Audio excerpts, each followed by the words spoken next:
E aí, galera, falta uma besteirinha para a gente terminar condutores em equilíbrio eletrostático. A gente vai terminar umas questões que ficaram da aula passada. Vamos lá? Vamos ver essa questãozinha aqui. Ó. Considere dois condutores esféricos de raio R1 e R2. R1 é maior que R2, está notória aqui a figura. E eletrizados respectivamente com carga Q1 e Q2.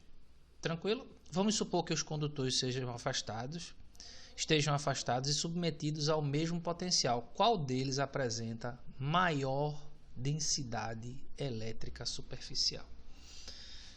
Vamos lá. Se eles têm o mesmo potencial, quem lembra do potencial de uma esfera? K0, que multiplica o valor da carga dividido pelo raio. Potencial, que é uma grandeza escalar, não é isso? Então, para a esfera 1, eu vou ter K vezes Q1 dividido por R1 e para a esfera 2, K Q2 dividido por R2. Tranquilo? A gente vai matar aqui K0 com K0 e vamos ficar com a relação Q1 dividido por R1 é igual a Q2 dividido por R2. Tranquilo? Vamos guardar a relação entre carga e raio com as esferas que têm mesmo potencial. Tranquilo? E o que é a densidade? Olha só, pessoal. O que é a densidade elétrica superficial? Como é que a gente encontra isso? Densidade superficial de carga é representada pela letra grega sigma, que é a razão entre a carga e a área. Né? A superfície, a área aí da superfície. Tranquilo? Então, sigma 1 vai ser igual a carga Q1 dividido pela área. Qual é a área? A área da esfera, galera, que é dado por 4π vezes R1 ao quadrado. E sigma 2, que é a densidade de carga superficial da esfera 2, vai ser Q2 dividido por 4π R2 ao quadrado. Tranquilo? Então, vamos lá. Como é que a gente vai... O que ele pergunta aqui? Qual deles representa a maior densidade elétrica superficial? Vê o que eu vou fazer. Eu vou dividir esse cara com esse aqui. Dividir esse cara. Sigma 1 dividido por sigma 2, que vai ser essa fração dividida por essa. Tranquilo? Isso vai dar o quê? Diga aí para mim. Sigma 1 dividido por sigma 2. Veja que 4π vai morrer com 4π. Vai sobrar o quê? A primeira fração, Q1 sobre R1 ao quadrado, multiplicado pelo inverso da segunda fração, que é R2 ao quadrado dividido por Q2. Tranquilo? Vamos passar essas duas informações aqui para a próxima página. Então, dividindo-se, né, a densidade superficial da esfera 1 pela densidade superficial de carga da esfera 2, a gente encontrou essa razão aqui, né? Tá aqui, e a primeira relação da equivalência, a igualdade entre os potenciais. Então vamos lá. Olha só o que eu vou fazer, Q1 sobre Q2, passando esse Q2 aqui para cá e passando esse R1 ali para cima, eu vou ficar com R1 sobre R2, certo? E aqui percebam que eu tenho Q1 e tenho Q2, Q1 sobre Q2. Então, vou reescrever sigma 1 sobre sigma 2, Q1 sobre Q2, que vai ser R1 sobre R2, multiplicado por R2 ao quadrado, R1 ao quadrado. Tranquilo? Então, arrumando aqui a casa, você vai dividir R1 com R1 ao quadrado e R2 com R2 ao quadrado, eu vou ficar com R2 dividido por R1. Então, sigma 1 multiplicado por R1 tem que ser igual a sigma 2 multiplicado por R2. Essa aqui é a relação que a gente tem. Aí o que é que ele pergunta? Qual destes condutores esféricos tem maior densidade superficial? Galera, quem é que tem o maior raio? R1 ou R2? R1 é maior do que R2. R1 ele é maior do que R2. Para que essa igualdade se mantenha, sigma 2 tem que ser maior do que sigma 1. Isso aqui é é um apelo visual, galera, para que vocês percebam que se eu tenho um número grande igual a um número pequeno, ou melhor, nunca vai ser igual, né? Um número grande, para ser igual a um número pequeno, tem que ter fatores multiplicativos inversos aqui. Concordam comigo? Beleza?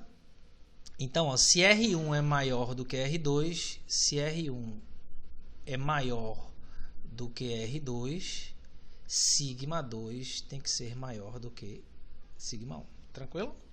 Então, ó, a resposta, né, é que você vai ter aí o seguinte: a concentração de carga ela é maior na esfera de menor raio, que portanto é a esfera R2. Então, se R1 é maior do que R2, e para compensar e tornar isso aqui uma igualdade, sigma 2 tem que ser maior do que sigma 1. Tranquilo? Questãozinha aí na manha do gato.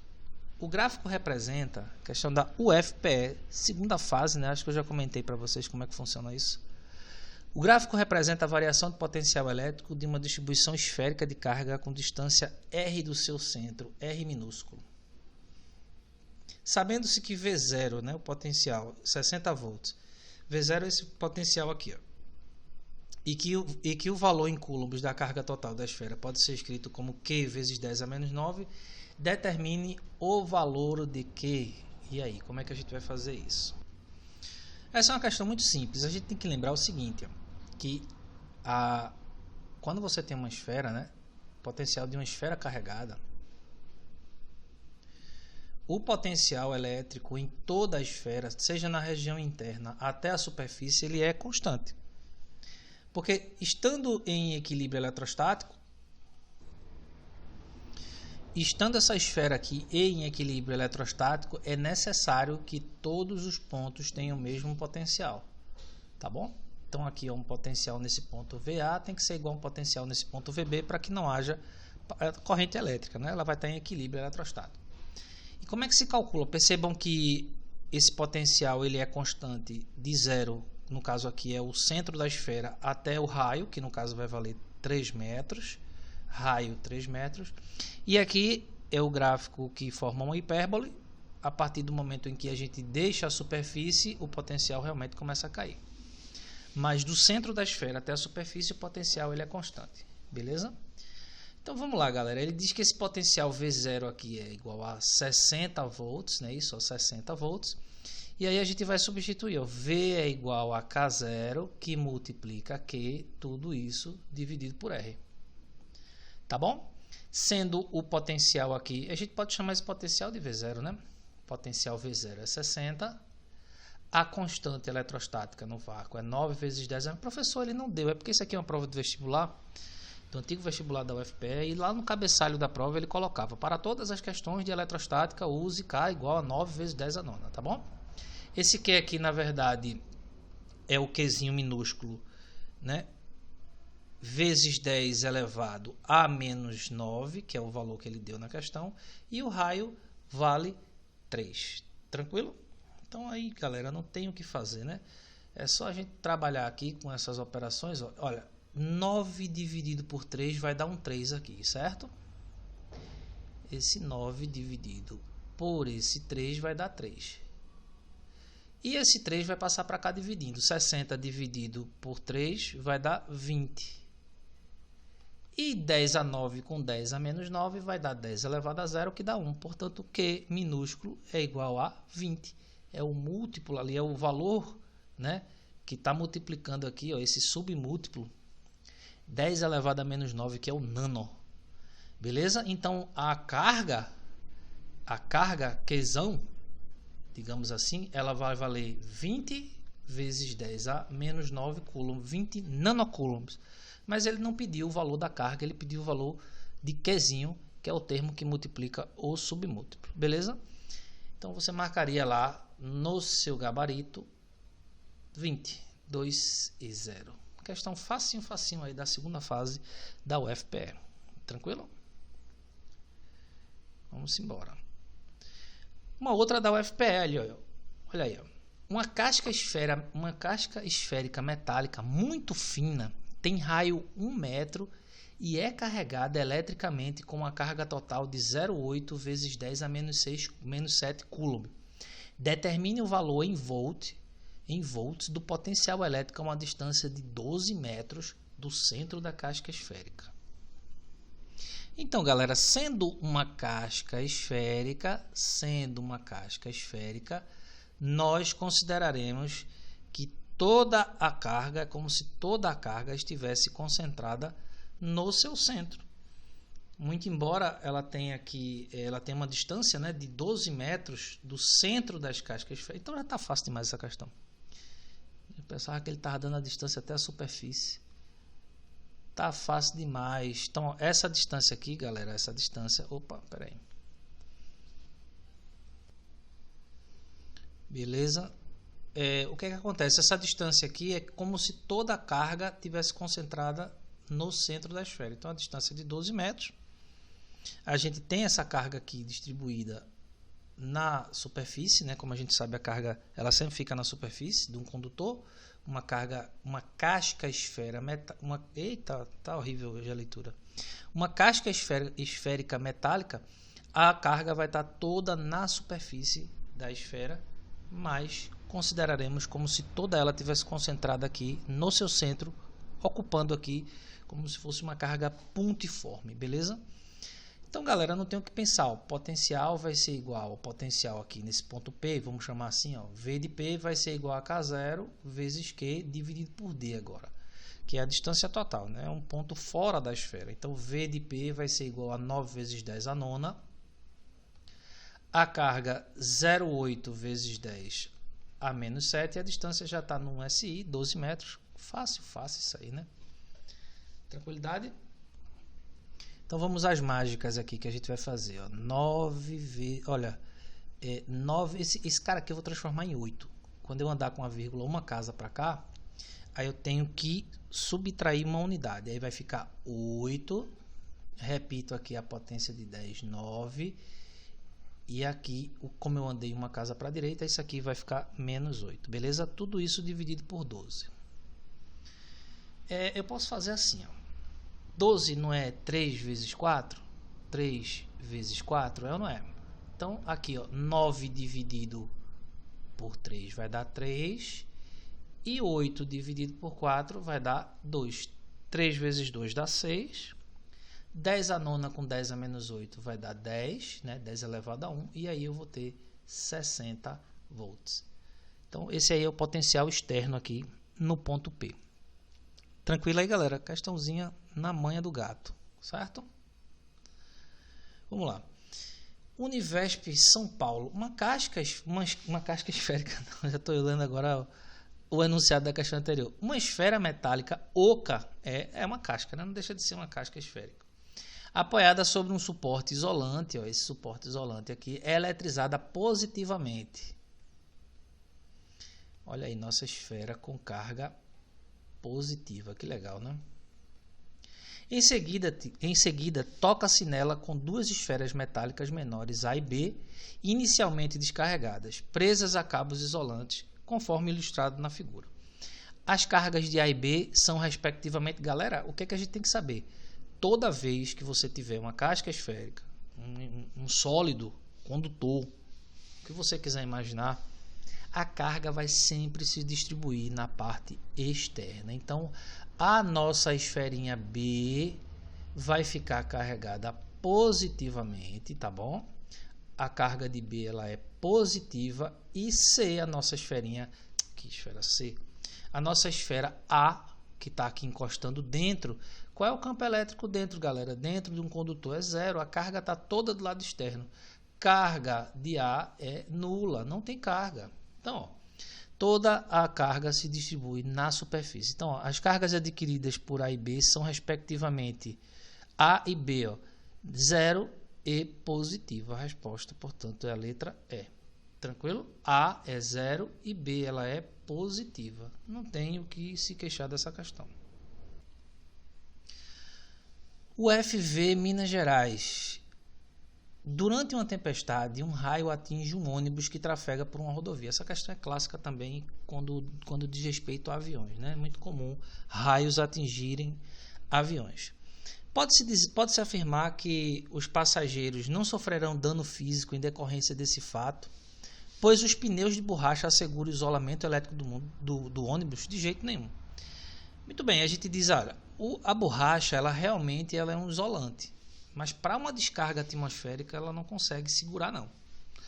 Digamos, se você tiver com uma luva de borracha segurando uma haste metálica e for para o meio de uma tempestade e o raio atingir essa haste metálica, com certeza ele vai romper esse isolamento da borracha. Não é o suficiente. Serão atingidos pela descarga elétrica em virtude da carroceria metálica ser boa condutora de eletricidade. Isso aqui é verdade, né? A carroceria, sendo uma condutora, poderia passar a corrente elétrica para a galera. Mas vamos lá, vamos continuar. Serão parcialmente atingidos, pois a descarga será homogeneamente distribuída na superfície interna do ônibus. Interna, galera. Olha só o que a gente acabou de ver. A carga se distribui sempre na superfície externa e não interna. Não sofrerão dano físico em decorrência desse fato, pois a carroceria metálica do ônibus atua como blindagem. Exatamente. Letra D. Então tá aquela máxima, né? Numa tempestade de raio, um dos melhores lugares para a gente se abrigar é exatamente dentro de veículos. Embora eu estava numa rodovia um dia desse, sozinho dirigindo, e teve uma danação de raio, a física me fez falta na hora. Eu digo, rapaz, será que é verdade mesmo? Mas é verdade, galera. Tem até um experimento, né? Teve um cientista que fez isso, colocou uma descarga elétrica no laboratório, ficou dentro de um carro e nada aconteceu a ele. Não serão atingidos, pois os ônibus interurbanos são obrigados a portar um para-raio de jeito nenhum. Então, galera, a resposta é a letra D, tá bom? Então, a carga elétrica ela sempre vai ficar distribuída na parte externa de um condutor. Como a carroceria é metálica, isso vai acontecer. Qual é o pior lugar para se esconder numa tempestade? Árvores, né? E é uma coisa meio que instintiva. Se você vê raios caindo, você vai querer se abrigar, por exemplo, embaixo de alguma coisa. Mas o ideal é não ir para debaixo de árvores, porque elas sim, elas serão como se fossem para-raios, né? Elas vão realmente ser atingidas e é comum acontecer isso. Descargas atmosféricas caírem em árvores, beleza? Deixa eu colocar aqui uma imagem para vocês.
Deixa eu dar uma adiantada aqui, só para mostrar a hora da descarga.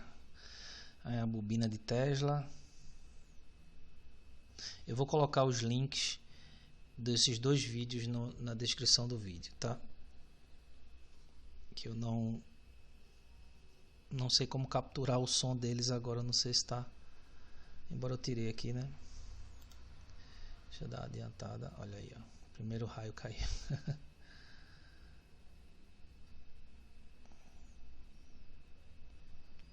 Olha aí, o cara Vivinho da Silva.